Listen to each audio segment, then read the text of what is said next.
আর আমার এটা, আমি কনফিডেন্ট আমার বক্তব্যে, এটা আমার ধারণা, আমার ইস্তেহাদও বলতে পারেন, যদিও আমি মুস্তাহিদ নই।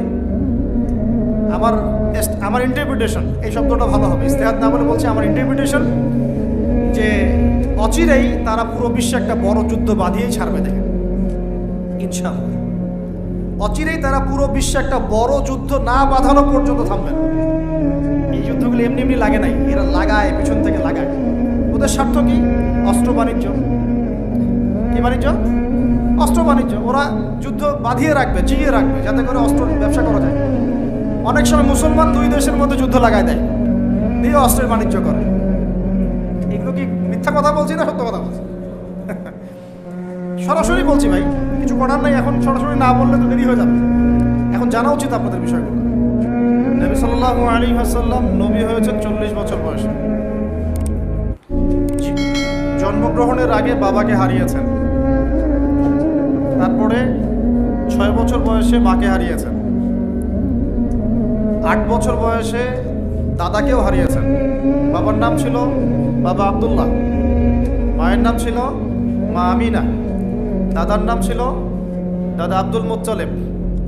এরপরে তিনি মানুষ হয়েছেন চাচার পরিবারে। চাচার নাম ছিল আবু তালেব। 8 বছর বয়স থেকে নিয়ে বলা যায় 53 বছর পর্যন্ত চাচার গার্ডিয়ানশিপেই ছিলেন। সুবহানাল্লাহ। এই চাচা আবু তালেব নবী সাল্লাল্লাহু আলাইহি ওয়াসাল্লামের জন্যে এবং দিন ইসলামের জন্যে, কারণ তার ভাতিজার দিন তো তারই দিন, এমন কোনো ত্যাগ নাই যা স্বীকার করেন নাই। চাচা আবু তালেব নবী সাল্লাল্লাহু আলাইহি ওয়াসাল্লামকে যে সাপোর্টটা দিয়েছেন, এই সাপোর্টটা আমরা সবাই মিলেও এখনো দিতে পারি নাই। বিশ্বাস করেন? যে সাপোর্টটা নবী সাল্লাল্লাহু আলাইহি ওয়াসাল্লামকে চাচা আবু তালেব দিয়েছেন, এই সাপোর্ট আমরা সবাই মিলেও তাকে দিতে পারি নাই। চাচা আবু তালেব শেষ পর্যন্ত কালিমা পড়েন নাই। সাহাবীরা জিজ্ঞাসা করেছিলেন যে ইয়া রাসূলুল্লাহ সাল্লাল্লাহু আলাইহি ওয়াসাল্লাম, আপনাকে এত সাপোর্ট দেওয়ার পরে চাচা আবু তালেবের কি কোনোই উপকার হবে না, লাভ হবে না? নবীজি বলেছেন সাল্লাল্লাহু আলাইহি ওয়াসাল্লাম, আমি না থাকলে আমার চাচাকে জাহান্নামের একদম অতল তলে রাখা হতো। আমার কারণে আল্লাহ রাব্বুল আলামিন তাকে জাহান্নামের উঁচু জায়গায় রাখবেন, জাহান্নামের উঁচু জায়গায় রাখবেন, যেখানে আগুন তার পায়ের গোড়ালি স্পর্শ করবে, এতেই তার মগজ টকবক করে ফুটতে থাকবে। আপনারা কি আমার বাংলা ভাষা বুঝতে পারছেন? এমন কোনো সাপোর্ট নাই চাচা দেন নাই। মক্কার প্রায় 13 বছর যখন দাওয়াতি কাজ করছেন নবী সাল্লাল্লাহু আলাইহি ওয়াসাল্লাম, মানুষ গালি দিচ্ছে, কেউ থুতু নিক্ষেপ করছে, কেউ নামাজরত অবস্থায় মাথার উপরে উটের নাড়ি ভুড়ি চাপিয়ে দিচ্ছে, কেউ বলছে এই ব্যক্তি জাদুকর, এই ব্যক্তি গণক, এই ব্যক্তি মিথ্যাবাদী, নাউজুবিল্লাহ, এই ব্যক্তি ফারিকুল জামাত বিভক্তকারী, এই ব্যক্তি মাজনুন, পাগল। তাকে আগলে রেখেছেন তার চাচা। মানুষ অর্থনৈতিক বয়কট করছে, চাচা আগলে রেখেছেন।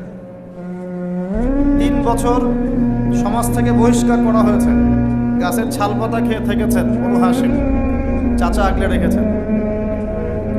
চাচা ছোটবেলা থেকে তাকে এত মহব্বত করেছেন, তার ছেলেদেরকে নিয়ে যখন খেতে বসতেন, আমাদের নবী সাল্লাল্লাহু আলাইহি ওয়াসাল্লাম একটু লাজুক ছিলেন, তিনি শোরগোল করতেন না, চুপচাপ খেতেন।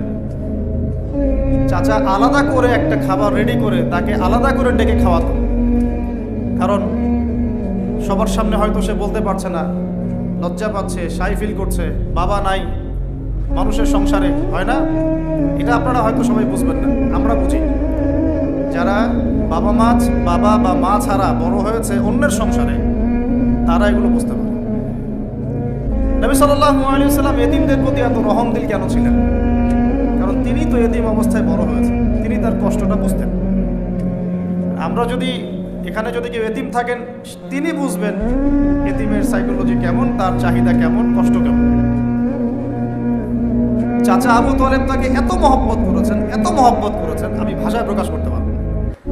আর আমরা চাচা আবু তালেব সম্পর্কে অনেক সময় আলোচনা করি, কিন্তু তার চাচির কথা ভুলে যাই। তার চাচির নাম ছিল ফাতিমা। কি নাম ছিল? এই নামে তিনি তার মেয়ের নাম রেখেছেন। এই ফাতিমা তার চাচি নবী সাল্লাল্লাহু আলাইহি ওয়াসাল্লামকে আলাদা করে ডেকে খাওয়াতেন, মহব্বত করতেন। তিনি কিন্তু তার সন্তান না, অন্য কারো সন্তান। একজন মেয়ের পক্ষে অন্যের সন্তান মানুষ করা চারটাখানি কথা না। সতীনের সন্তানই সহ্য করতে পারে না, আর অন্য মানুষের সন্তান নিজের মতো করে মানুষ করা একটা মেয়ের পক্ষে এত সহজও না। তাই এই কাজটা চাচি করেছেন।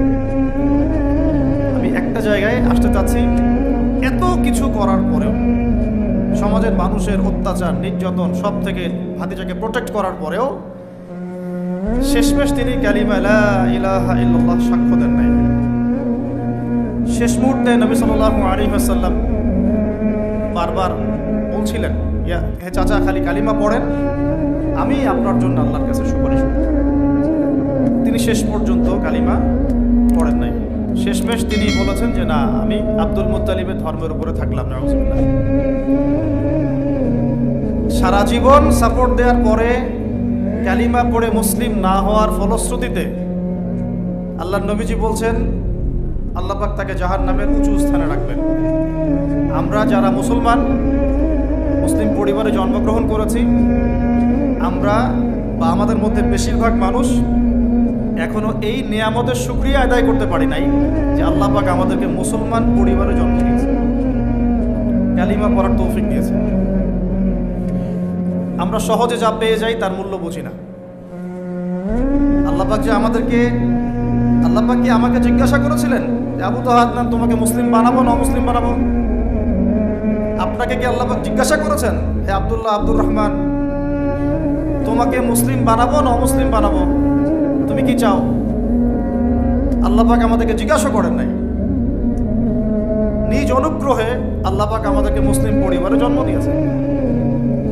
সেই মুসলিম পরিবারের মানুষ এখন কালিমা লা ইলাহা ইল্লাল্লাহ এর সঠিক মর্মও জানে না, তাওহীদও জানে না, শিরকও চিনে না, ইমানের রোকনগুলোও বোঝে না, ইমানের মূলনীতিও বোঝে না, ইমান ভঙ্গের কারণও বোঝে না, কোনো কোনো ক্ষেত্রে ওযু গোসলের মাসলা মাসাইলও জানে না, নামাজ পড়ার ফরজ ওয়াজিব সুন্নাত মুস্তাহাব বোঝে না, নামাজ পড়েও না।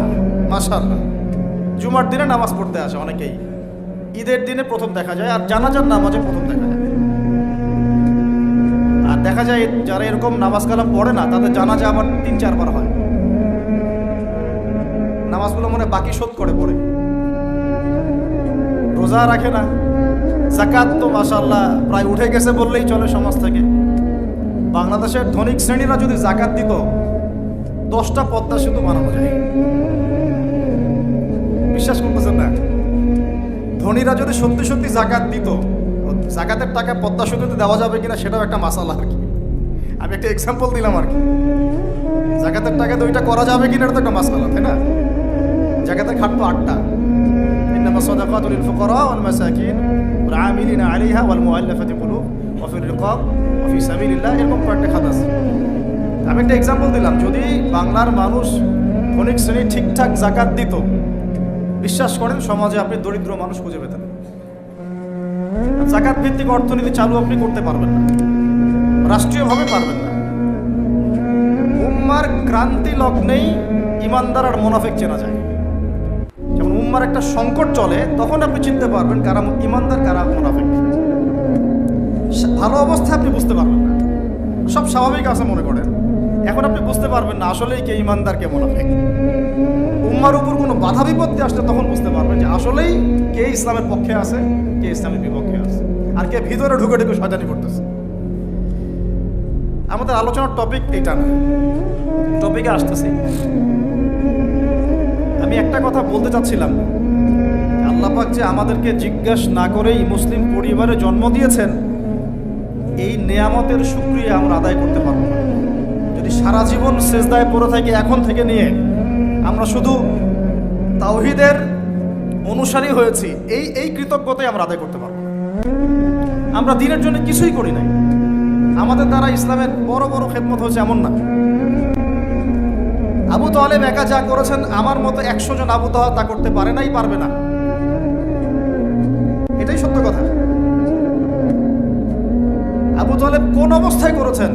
যখন চতুর্দিক থেকে আল্লাহর নবীকে সবাই ছিছি করছে, গালিগালাজ করছে, হত্যার পর্যন্ত চেষ্টা করছে। পুরো সমাজ একদিকে, আবু তালেব একাই একদিকে। তার কাছে প্রস্তাব দেওয়া হয়েছে, তোমার ভাতিজাকে আমাদের হাতে তুলে দাও, তাহলে আমরা ব্যবস্থা নিব। সে বলছে, আমি আমার ভাতিজাকে তোমাদের হাতে তুলে দিব না যতদিন না আমার দেহ মাটির তলে না যাচ্ছে। হ্যাঁ, তিনি নবীজিকে গিয়ে বলছেন, তা আমার বৃদ্ধ কাঁধের উপর এত বোঝা দিও না ভাতিজা, আমার বয়স হয়ে গেছে, ওরা তোমাকে বলছে তুমি দাওয়াতটা ছেড়ে দাও। তো নবীজি বলছেন, আমার ডান হাতে যদি চাঁদ এনে দেওয়া হয়, বাম হাতে সূর্য এনে দেওয়া হয়, চাচা আমি এই দাওয়াত ছাড়তে পারবো না। হয় আমি এই পথে দাওয়াত দিতে দিতে আমার এই দিন বিজয়ী হবে, না হলে আমি হালাক হয়ে যাব। তখন কি হলো? তখন তিনি বললেন যে ওরা তোমার দিকে আসতে পারবে না দলে দলে, যতক্ষণ না আমি আবু তালেব দাফন হচ্ছি মাটির তলে।